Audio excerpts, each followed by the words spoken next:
Okay, so the next thing we need to do now that we've done some binary naming, okay, is take this to the kind of the next level, because if you've noticed, one of the things we haven't done is looked at the transition elements very much.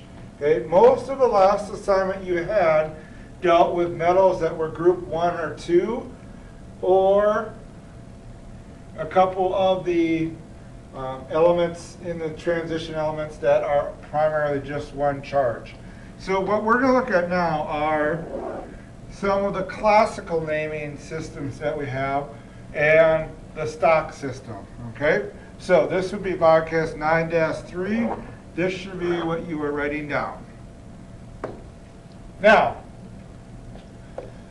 when we're writing formulas, okay, basically your heading here should be writing formulas with transition elements, because with transition elements, one of the issues that they have is that transition elements have multiple charges. And those multiple charges is due to the various ways that they can actually lose electrons to become stable. And I've kind of already indicated this a little bit, but when they do this, okay, that creates a problem. Because if I look at these two compounds, CuCl and CuCl2, both exist. And under our current naming system, okay, we would call this one and this one the same exact thing, copper chloride. But we can't call it copper chloride because this particular copper chloride has a whole bunch of unique physical and chemical properties that are different than that copper chloride. That copper chloride, CuCl2, has a whole new and unique set of characteristics. Okay? So we have to create a naming system that accounts for that and that.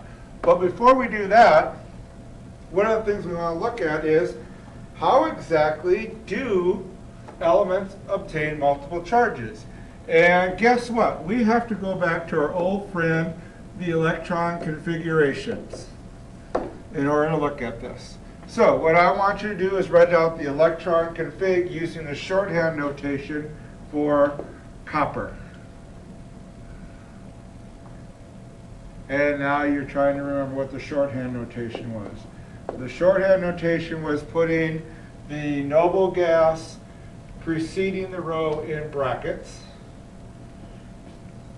And then copper is 4s1 3d10. If you wrote 4s2 3d9, you did not remember that copper was an exception to the rule.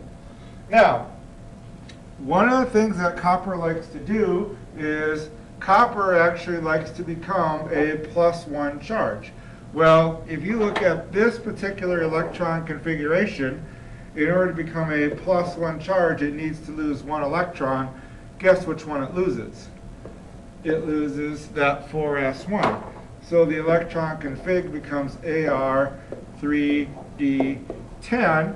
And that is right there, that 3d10 is a full orbital, which makes it stable. Okay? Now, copper also likes to become a +2 charge.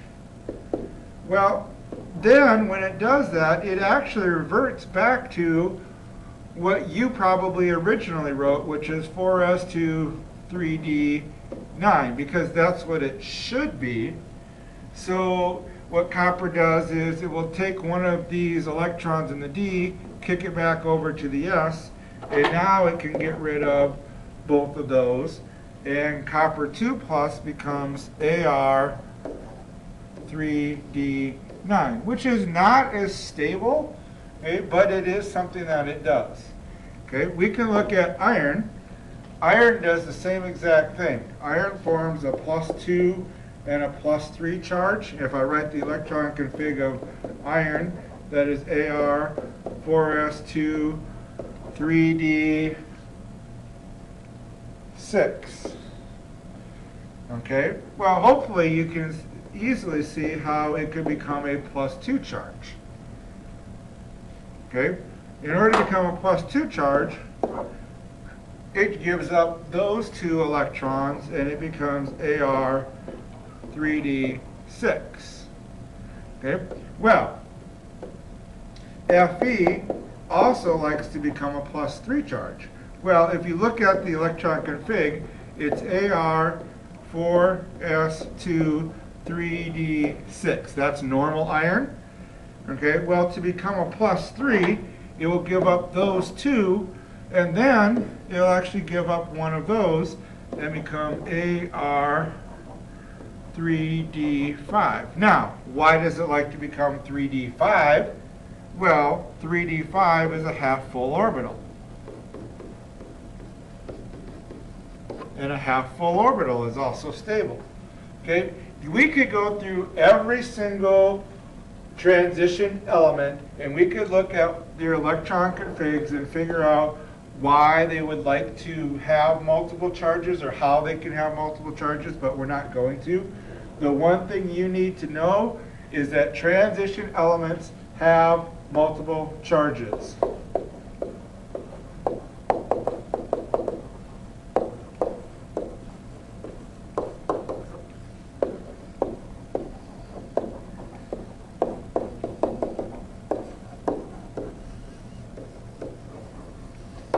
But just like always, as I was writing that, there are a few exceptions. Okay? But most of the transition elements that we deal with have multiple charges. Okay? And again, there are exceptions, and we may as well write those down. Zinc is +2 only. Cadmium is +2 only. That's CD. And silver, Ag, is +1 only. Okay? Those are 3 elements that are exceptions. There are a couple others, but for the most part, those 3 are ones to know. Okay, so one of the issues that you're going to have when you start dealing with these is, how exactly do I know what charge is actually present then? Well, this goes back to why I started this with oxidation numbers. Okay?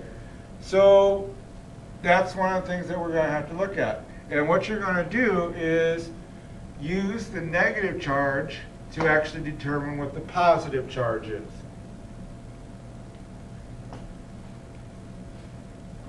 Okay? And just to remember, the net charge must always be 0. So before we even worry about naming these things, okay, I'm just going to ask you to figure out what is the charge of the metal in each of the following.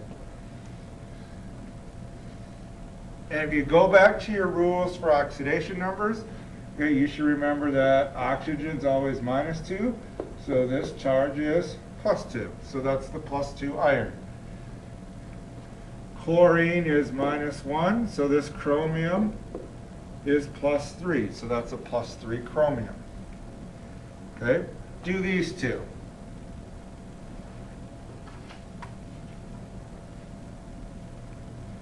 Sulfur is a -2. Okay, and I have 3 of them. So that's a -6. So this MO must be a +6. Fluorine's always a -1. So this TC must be a +7. So again, all you're doing is going back to oxidation numbers, which we did in 2 VodCasts ago. Okay? So, figure out the charge of the metal in these 2. Oxygen is -2. This HF must be a +4. Nitrogen, ooh, this is a bad one. Nitrogen is a -3, so this Rn must be a +9.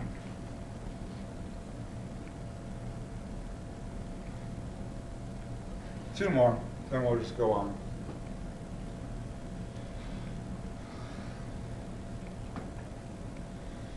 This oxygen's a -2. Okay. This cobalt has to be a +3. And that can go back to the crossover technique too. That 3 can go back up. That 2 can go back up. You can do the crossover technique. So if you do the crossover technique with this one, this is +3, that's -2. Okay? So that's going to be one of the big keys is you're going to have to be able to pick out charge. Okay? I'm not doing that yet. So now getting back to naming, okay, and our current binary system, okay, does not work. Okay, so we have an old naming system. Thought I wrote this on here, which is called the classical naming system. And what the classical naming system does is it actually adds endings to represent the lower or higher charges of metals. So we're going to put endings on the metals. Up to this point, we've only put endings on the negative ions. Now we're going to put endings on the metals, okay? And the first ending we're going to do is we're going to add an OUS ending, okay? So we're going to put an OUS ending to the lower charge of the positive atom.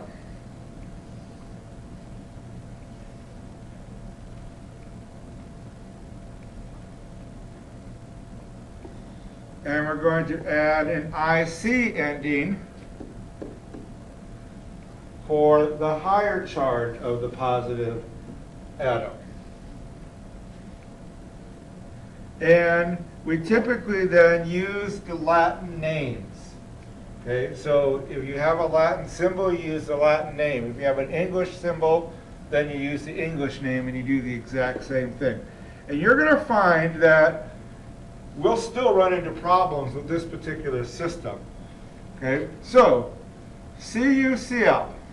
Okay, this chlorine is -1, this copper is +1, this CuCl, this chlorine is -1, this copper is +2.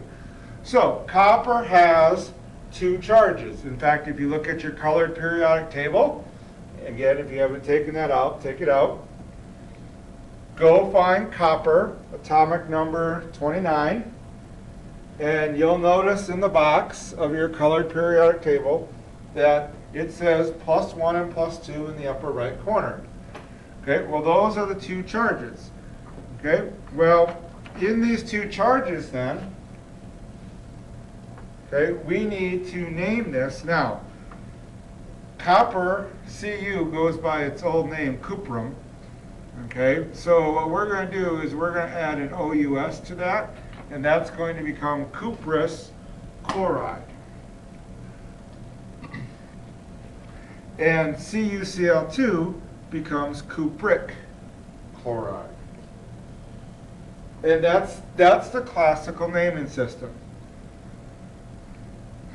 Okay, so if I go to FeBr2 and FeBr3, okay, this Br is a -1, so this Fe is the +2 Fe, this Fe is the +3 Fe. Okay, and again, if you go find iron on your colored periodic table, it's a +2 and a +3. Okay, so the +2 charge is ferrous. Okay, and that's ferrous bromide. Okay, and that comes from the fact that iron's name is ferrium. So the original name of iron is ferrium, and this becomes ferrous bromide, and the +3 is going to become ferric bromide. Okay, but this doesn't work just for the old classical names. Okay, it will also work for the English names.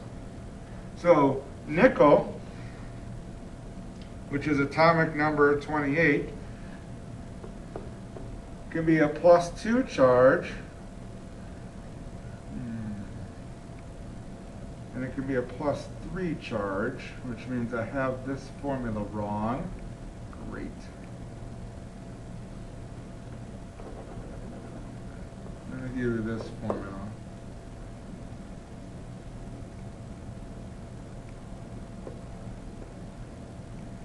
2O3. Okay? So in that case, this nickel is a +3 charge, because it can be a +2 or a +3. And this first one becomes nickelus oxide.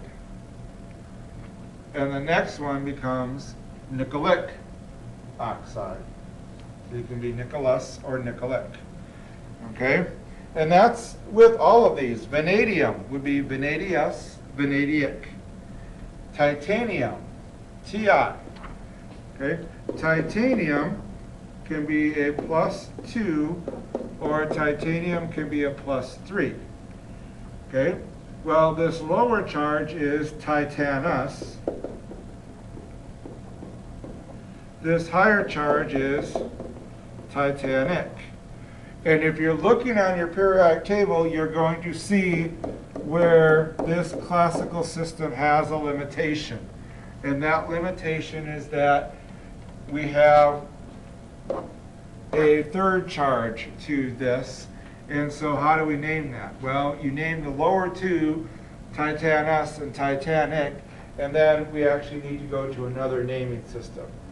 Okay, now, in your packet, you should have a table that says, or a chart that says polyatomic ions.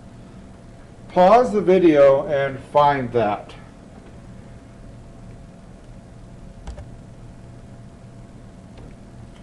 Okay, if you found this polyatomic ion chart, it should be in your packet of stuff. One of the things I want to point out to you is over here, okay, on this side, are all of the classical common ion names and their charges. So I apologize that you probably can't read this very well, but if you find this chart and you look right down on that side, okay, you should be able to see those names. If you have it there, you should be able to read with me chromus, chromic, manganus, manganic, ferrous, ferric. So you have those classical names. Okay? And this is a sheet that we really haven't got to yet, but one of the things that's on this sheet that will help you with this naming system are these things right here. Okay? So you want to look at that particular sheet to help you with naming. So what we want to do is we want to name these different compounds using this classical system. And again, one of the first issues is you're going to have to figure out what charge you have. Okay, so in this particular compound, Cr3N2, this Cr is the +2 version of it. The nitrogen's a -3, but that really doesn't matter. Okay. So then if I look at that polyatomic ion sheet that I just had, okay, or I look at my periodic table, either one, okay, what I'll find is the +2 charge of chromium is the lower charge. So I would name this chromus, and then this is still nitride. Okay, we still put the IDE ending on it, so that's chromus nitride. Okay, if I look at Mn and O, this Mn is the +3 version. Okay, and if I look again on my sheet, this particular sheet, right here, okay, I can see what the two charges are, and I see that this is the higher charge, so this would be manganic nitride.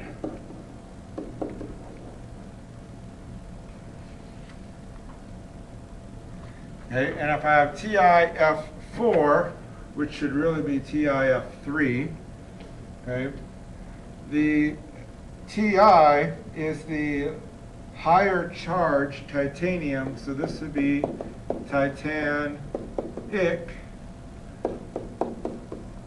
fluoride. Okay? So this is the old classical system. Okay? And then from the old classical system, you're going to have to be able to write the formulas.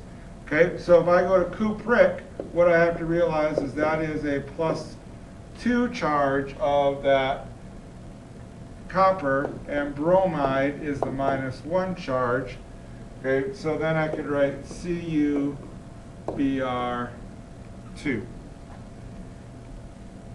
if I have auroric, okay, again, since I'm not familiar yet, oops, okay, I want to go to this chart and find auroric.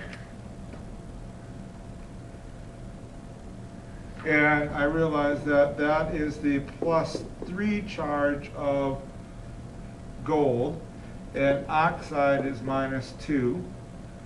So then I write the formula. AU2O3. Okay, stannous, OUS, lower charge. So that's the +2 form of tin. Selenide, selenium is a -2. So this would just be SNSE,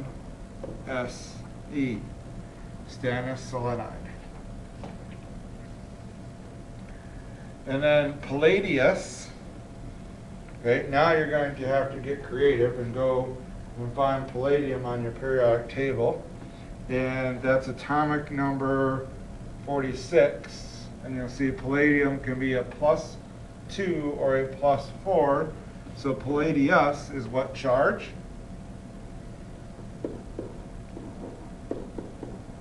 Be the +2 charge. And phosphide is the -3 charge of phosphorus.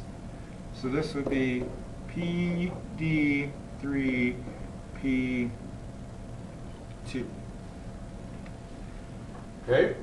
And so that's the old system of naming. And it really is a system that's dying out because it's not a system that works for everything. Right? Just like the titanium that has multiple charges, or even chromium or manganese, if you look at those on your periodic table, okay, it's just a system that has its limitations. So what we've done is we've gone to another system called the stock system.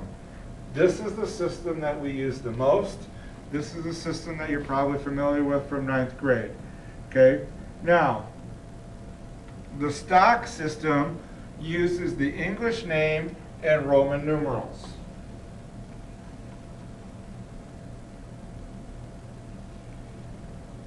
And it is very important that you understand that the Roman numerals represent the charge of the metal atom only.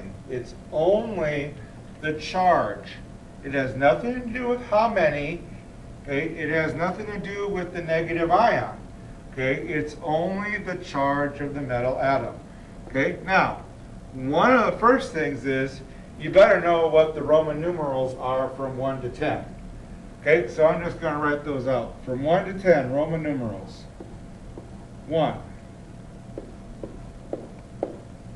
2, 3,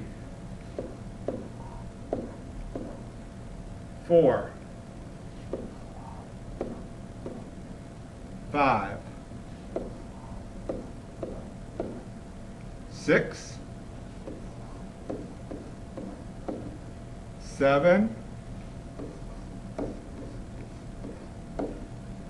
8,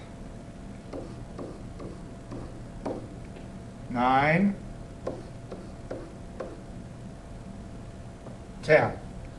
So that 10 is an X. Okay. So those are the Roman numerals 1 through 10. 1, 2, 3, 4, 5, 6, 7, 8, 9, 10. Okay, so you should be familiar with those.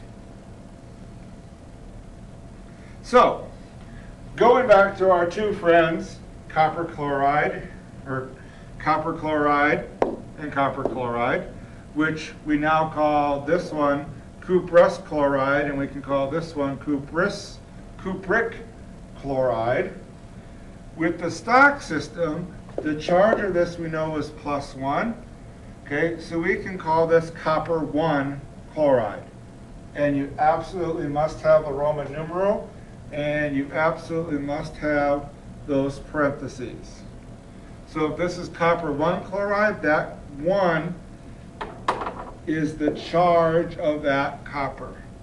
Okay, the charge of this copper here is plus 2, so that's copper 2 chloride. Okay, so iron 3 would mean what? I don't care what's at the end of it. What does iron 3 mean? Iron 3 means you have Fe plus 3. Ruthenium 4 means what? You have ruthenium plus 4. Okay? If I have osmium 8,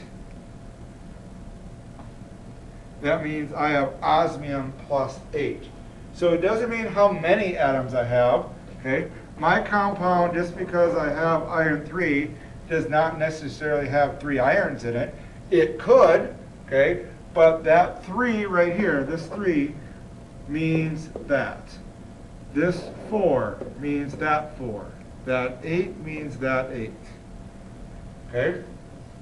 So, when I'm naming these then, I'll do one at a time here.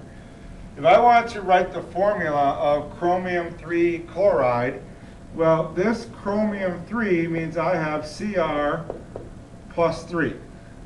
Chloride is still minus 1. So the formula of this is CrCl3.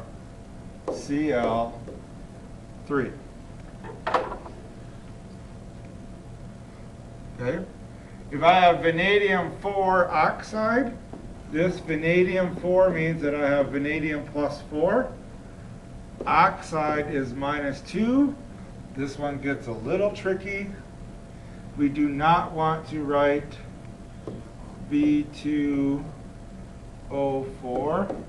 Okay?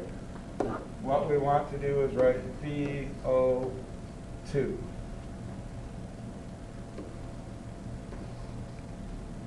See if you can write the formula of cobalt 3 fluoride.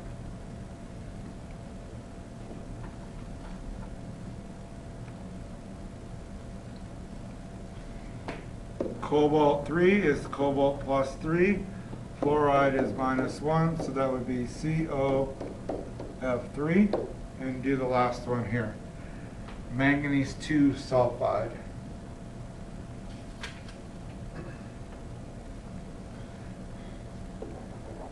Remember, manganese and magnesium are 2 different critters. So this is Mn plus 2. Sulfide is minus 2. So this is MnS.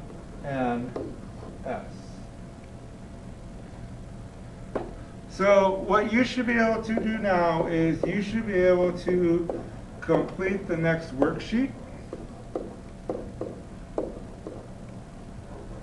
Okay, and that worksheet is, or has the title, Old System, Stock System.